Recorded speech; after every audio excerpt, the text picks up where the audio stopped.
Hi dear ones, welcome to CSCB Ranker. നമ്മൾ section 66 supervision and inspection ആണ് പഠിച്ചുകൊണ്ടിരിക്കുന്നത്.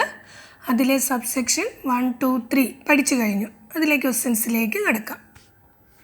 First question, what is section 66 about? Answer, supervision and inspection of societies. Section 66 എന്തിനെക്കുറിച്ചാണ് പറയുന്നത്? അത് സൊസൈറ്റികളുടെ സൂപ്പർവിഷനും ഇൻസ്പെക്ഷനും അതിനെക്കുറിച്ച് ആണ് പറയുന്നത്. Second question, who supervises the working of societies? Answer, the registrar. ആരാണ് സൊസൈറ്റിയുടെ പ്രവർത്തനങ്ങളെ സൂപ്പർവൈസ് ചെയ്യുന്നത്? അത് രജിസ്ട്രാറുടെ ഡ്യൂട്ടിയാണ്. സൊസൈറ്റിയുടെ വർക്കിങ്ങുകൾ പ്രവർത്തനങ്ങളൊക്കെ മേൽനോട്ടം വഹിക്കുക, അതിൻ്റെ സൂപ്പർവൈസ് ചെയ്യുക എന്നുള്ളത് രജിസ്ട്രാറുടെ ഡ്യൂട്ടിയാണ്. Question number 3, under which section does the registrar supervise societies? Answer, section 66 subsection 1. ഇവിടെ സബ്സെക്ഷൻ പറയുന്നു, രജിസ്ട്രാറുടെ സൂപ്പർവിഷനെ കുറിച്ച് പറയുന്ന സബ്സെക്ഷൻ ആണ് സെക്ഷൻ 66 സബ്സെക്ഷൻ 1-ലാണ് ഡീറ്റെയിൽ ആയിട്ട് രജിസ്ട്രാർ സൊസൈറ്റികളെ സൂപ്പർവൈസ് ചെയ്യുന്നു എന്ന് പറയുന്നത്. Next, how often can supervision be conducted? Answer, as frequently as necessary. ഈ സൂപ്പർവിഷൻ നടത്തുന്ന ടൈം ഗ്യാപ്പിനെ കുറിച്ചാണ് ചോദിച്ചിരിക്കുന്നത്. അഥവാ ഏത് സമയത്താണ് ഈ സൂപ്പർവിഷന് വേണ്ടിയിട്ട് രജിസ്ട്രാർ വരുന്നത് എന്നാണ്. അതിനങ്ങനെ പ്രത്യേക സമയമൊന്നുമില്ല. ആവശ്യമെങ്കിൽ ഏത് സമയത്തും സൂപ്പർവൈസ് ചെയ്യാനുള്ള അധികാരം രജിസ്ട്രാർക്കുണ്ട്. അടുത്തത്, what may supervision include? Answer, inspection of the books of the society. ഈ സൂപ്പർവിഷനിൽ എന്താണ് ഉൾപ്പെടുത്തിയിരിക്കുന്നത് എന്നാണ്. അത് സൊസൈറ്റിയുടെ ബുക്സ് ആൻഡ് അക്കൗണ്ട്സുകൾ ചെക്ക് ചെയ്യുന്നതാണ് പ്രധാനമായിട്ടും സൂപ്പർവിഷനിൽ പെട്ട കാര്യം. Next, who can inspect the books of a society? Answer, the registrar or a person authorised by him. ഈ സൂപ്പർവിഷന് വേണ്ടിയിട്ട് ആരാണ് സൊസൈറ്റിയിൽ വരുന്നത്? അത് നമ്മൾ പറഞ്ഞു, രജിസ്ട്രാറാണ്. പക്ഷേ ഒന്നുകിൽ രജിസ്ട്രാറോ അല്ലെങ്കിൽ രജിസ്ട്രാർ ആരെങ്കിലും ഓതറൈസേഷൻ കൊടുത്ത് ഏൽപ്പിച്ചിട്ടുള്ള ഓഫീസർ ഉണ്ടെങ്കിൽ അവരായാലും മതി. അവരായിരിക്കും സൂപ്പർവിഷന് വേണ്ടിയിട്ട് സൊസൈറ്റിയിൽ എത്തുന്നത്. Next question, under which section can inspection be ordered? Answer, section 66 subsection 2. ഇവിടെ പറയുന്നത് ഇൻസ്പെക്ഷനുള്ള ഓർഡർ പുറപ്പെടുവിക്കുന്ന സെക്ഷൻ, അത് സെക്ഷൻ 66 സബ്സെക്ഷൻ 2-ലാണ് ഇൻസ്പെക്ഷൻ്റെ ഓർഡർ ഇടുന്ന ആ ഒരു സെക്ഷൻ പറയുന്നത്. Next, on whose application can inspection be done? Answer, on registrar's on motion or on creditors application. ഇവിടെ ഈ ഇൻസ്പെക്ഷൻ നടത്തുന്നത് ആരുടെ നിർദ്ദേശം അല്ലെങ്കിൽ ആരുടെ അപേക്ഷ പ്രകാരമാണ് എന്നുള്ളതാണ്. ഒന്നുകിൽ രജിസ്ട്രാറിൻ്റെ സ്വന്തം ഇഷ്ടപ്രകാരം, അല്ല എങ്കിൽ ഒരു ക്രെഡിറ്ററുടെ ആപ്ലിക്കേഷൻ മുഖാന്തരം നമുക്ക് ഇൻസ്പെക്ഷനുള്ള ഇത് രജിസ്ട്രാർ മുമ്പോട്ട് കൊണ്ടുപോകുന്നത് ഈ 2 സാഹചര്യത്തിലാണെന്നാണ് ഇവിടെ പറയുന്നത്. അടുത്ത ക്വസ്റ്റ്യനാണ്, what must the registrar do after inspection on creditors request?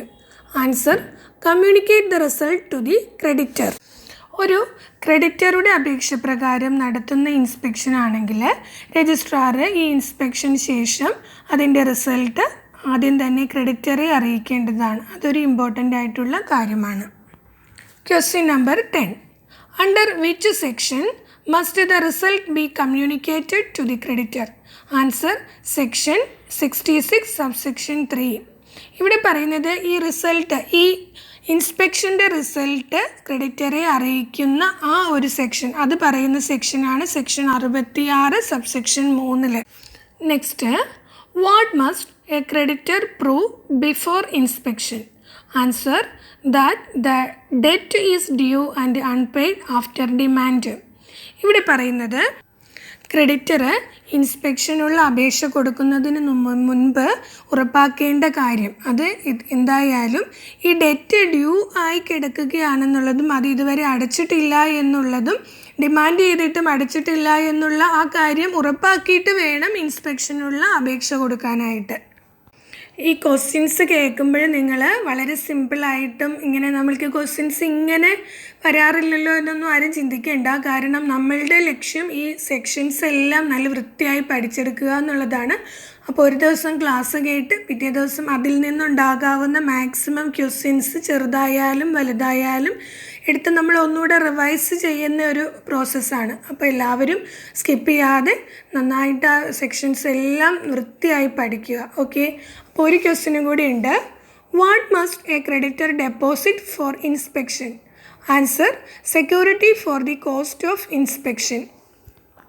Creditor ഇൻസ്പെക്ഷനുള്ള ആപ്ലിക്കേഷൻ കൊടുക്കുമ്പോൾ ഉറപ്പായിട്ടും അദ്ദേഹം അതിനുള്ള സെക്യൂരിറ്റി ഡെപ്പോസിറ്റ് കൊടുത്തിരിക്കണം. അതൊരു ഇമ്പോർട്ടൻ്റ് കാര്യമാണ്. അതിൻ്റെ കോസ്റ്റ് സെക്യൂരിറ്റി ആയിട്ട് അടച്ചതിന് ശേഷമേ അദ്ദേഹത്തിൻ്റെ ഈ ഇൻസ്പെക്ഷനുള്ള ആപ്ലിക്കേഷൻ സ്വീകരിക്കുകയുള്ളൂ. Next, section 66 subsection 4.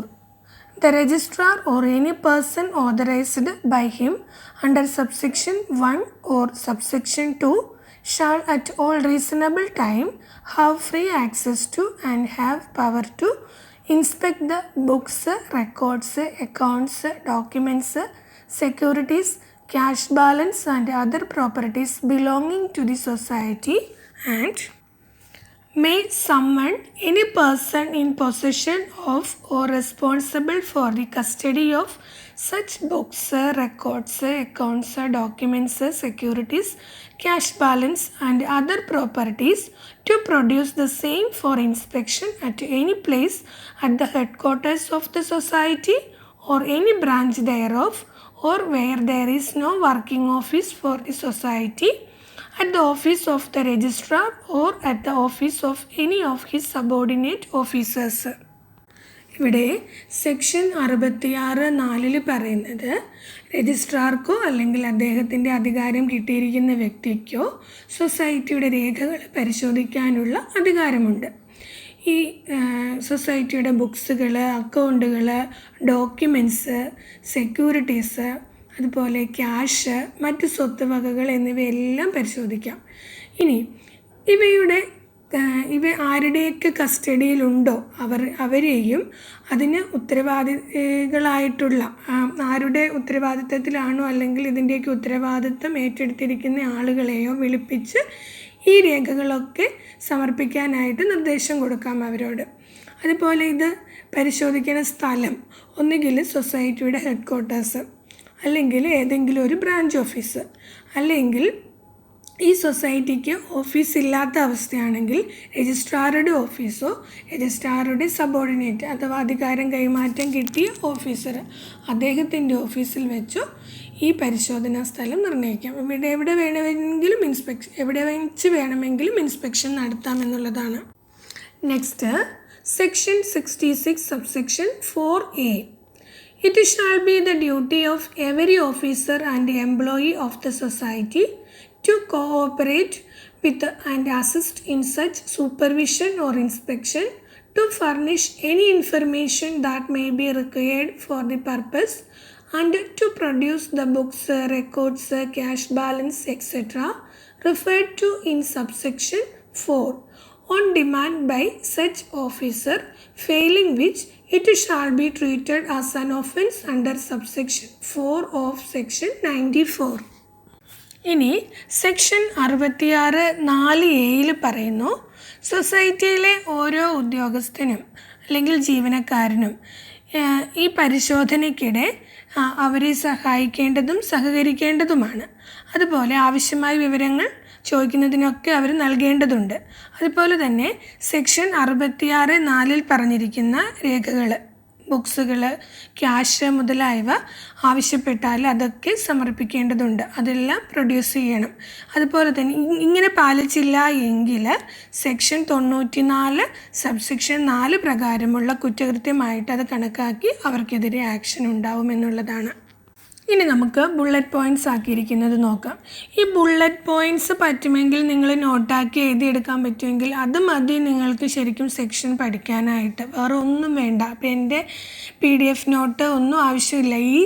ഈ ബുള്ളറ്റ് പോയിൻറ്റ്സ് മാത്രം എഴുതിയെടുത്ത് അത് ഇടയ്ക്ക് റിവൈസ് ചെയ്താൽ അത് ഭയങ്കര ഗുണം ചെയ്യും കേട്ടോ. നമുക്കിതിലേക്ക് കിടക്കാം. Section 66 subsection 4. Registrar or authorized person can inspect society's records anytime. They have access to books, accounts, documents, securities, cash and other properties. They can summon anyone responsible for these items. Inspection can be done at society headquarters, any branch office, registrar's office if society has no working office. Next, section 66 subsection 4a. Every officer or employee must cooperate during supervision or inspection. They must provide any required information. They must produce books, records, cash balance, etc. when demanded. Failure to comply is an offence under section 94 subsection 4. ഇനി കഴിഞ്ഞ ക്ലാസ്സിലെ ക്വസ്റ്റ്യൻ്റെ answers നോക്കാം. 12th November is celebrated as dash. Answer world pneumonia day. Next collective noun of ants. Answer a colony of ants or an army of ants എന്ന്. Army എന്നും പറയും, colony എന്നും പറയും. ഇനി മെൻ്റൽ എബിലിറ്റി ആണ്. If E is equal to 5 and hotel is equal to 12, how will you code lamp? Answer 7. എങ്ങനെയാണ്? E എന്ന് പറയുന്ന ഒരു ലെറ്ററേ ഉള്ളൂ. ഇയുടെ 5ാമത്തെ ലെറ്ററാണ്. ABCD നമ്മൾ എഴുതുമ്പോൾ ഇയുടെ നമ്പർ 5 അപ്പോൾ 5 ഒരു ലെറ്റർ ആയതുകൊണ്ട് 1 ഈസ് ഈക്വൽ ടു ആൻസർ 5 തന്നെ. Next hotel. H 8, O 15, T 20, E 5, L 12. എല്ലാം കൂടി കൂട്ടുമ്പോൾ 60. അത് മൊത്തം 5 ലെറ്റേഴ്സ് ഉണ്ട്. 60/5 12. Next lamp. L 12, A 1, M 13, B 2. അത് എല്ലാം കൂടി കൂട്ടുമ്പോൾ 28. മൊത്തം 4 ലെറ്റേഴ്സ്. 28നെ 4 കൊണ്ട് ഡിവൈഡ് ചെയ്യുമ്പോൾ 7. That is the answer. Now your turn to answer. First question. First airport which completely works using solar power. Next, meaning of laconic. Next, arrange the following words in a meaningful order. Consultation, illness, doctor, treatment, recovery. Leave your answer in the comment box and stay tuned for the next episode. Thank you.